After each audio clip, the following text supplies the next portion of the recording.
Hi again everyone, welcome back to Jurassic Plastic. I want to start this video by giving a shout out to our power commenter, user Deltadromius. Deltadromius noticed that on my website, carnegiecollection.blogspot.com, I use quite a lot of pictures from old magazines, whether they be old Carnegie collector's guides or just old educational toy catalogs. Deltadromius requested that I post some additional pictures or website articles about those, and I still have those in the works, don't worry. But I did want to actually use that as inspiration for just a very quick video taking a look at one such catalog. This is the Playful International Science and Nature Catalog from 1993. I want to apologize for going handheld today, but I just find that it's easier to film a large format magazine or book this way. So let's take a look inside the 1993 Science and Nature Catalog, which has our good old friend Spinosaurus right there on the front. That's the old 1992 version of Spinosaurus, not the 2007 repaint. You'll notice that this catalog actually focuses pretty heavily on Safari Ltd products, and it's right there on the cover, proudly featuring Safari Ltd museum quality products. So of course we've got the Vanishing Wild collection, we've got the Monterey Bay Aquarium collection, both of which came out in the early 90s and were also sculpted by Forrest Rogers, same as the Carnegie Collection. Speaking of which, here it is.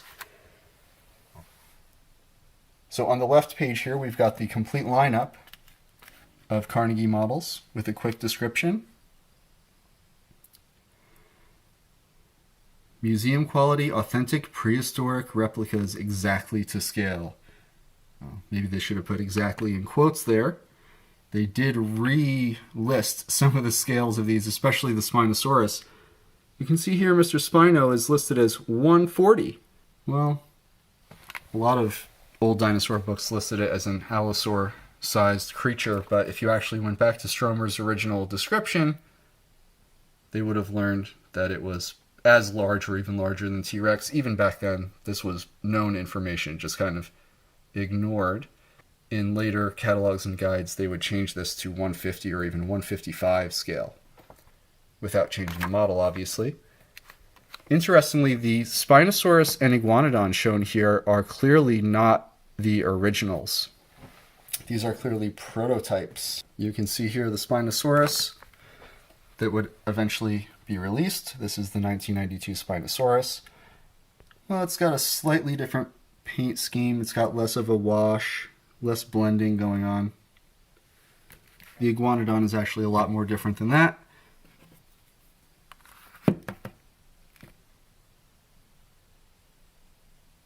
I don't think either of these were ever released, and please let me know if I'm wrong about that, but I'm pretty sure these, to me, look like they're probably the painted resin casts that Forrest Rogers would have sent out to Safari as paint prototypes, and probably got simplified down at the production level at the factory.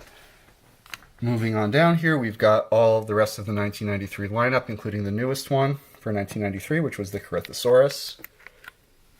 And you've got the prehistoric mammals there. Diplodocus.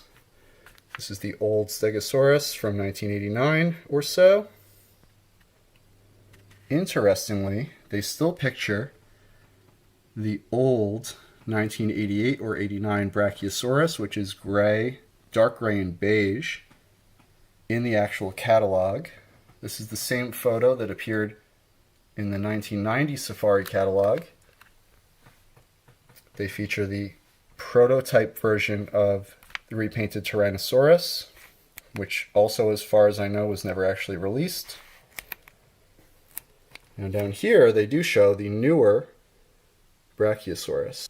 This is the Brachiosaurus that came out about 1991 or so, probably. The bluish gray with dark blue spots. Over here, we've got an ad for the Dinosaur Mountain. This is obviously the famous Carnegie display mountain, and you could buy it for only $50, replicas not included. Try to get that deal today on eBay. It's interesting that this looks like it may have been painted or at least given some kind of a sandstone colored wash. And most of the models on there are from the very early 90s. You can see once again the prototype versions of Iguanodon and Spinosaurus.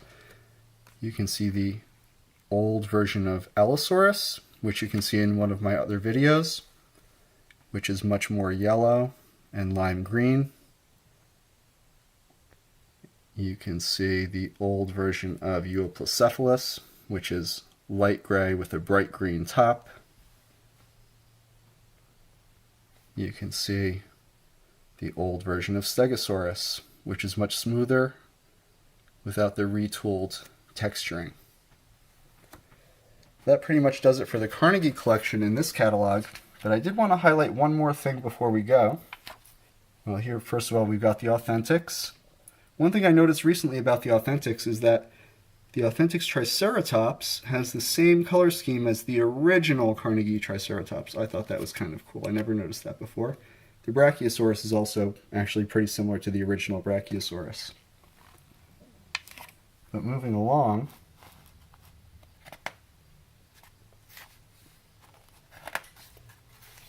we've got the Dinosaur Star of the Year. Of course, this is 1993, so the Dinosaur Star of the Year was Velociraptor. Obviously, 1993 was the year Jurassic Park was released. Safari was very proactive about this and got out the door by the end of 1993 a very, very accurate for the time Velociraptor, which has tiger stripes. And correct me if I'm wrong, tiger striped is the way they were described in the Jurassic Park novel, wasn't it? Or am I misremembering that? Let me know in the comments if I'm totally off base about the tiger stripes in the Jurassic Park novel. But I wonder if that was intentional in order to connect with the movie, which they would have known was coming out. Obviously, this Velociraptor bears no resemblance to the dinosaurs in the movie. It's much more true to the real fossils. And Jurassic Park is even called out in the description here. And they pair that with their wood skeleton kit. So here we have a relic from Dinosaur Fever's beginning in 1993. And then, of course, we go on to some of Safari's classic Animal Rummy games, which were some of their earliest products that Safari ever produced, which are still available here, including dinosaur quiz cards and history cards, some puzzles. When we get to the back, we find our posters.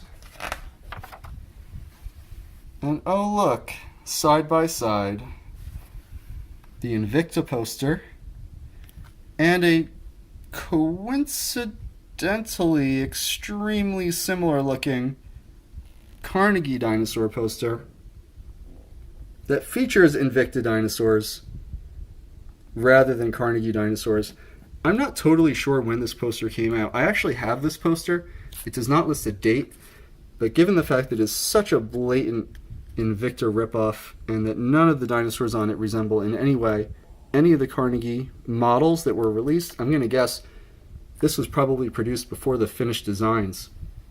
This poster may have been one of the first things released, maybe even as early as 1987, when they were just planning the Carnegie Collection line, and then it was very quickly upgraded with this beautiful Age of Giants poster, which most people are more familiar with. Well, there you have it. That is the Playful International 1993 Science and Nature Catalog. If you'd like to see more old photos like this, click over to my website, carnegiecollection.blogspot.com, and stay tuned for the next exciting installment of Jurassic Plastic. Don't forget to hit subscribe, guys. See you later.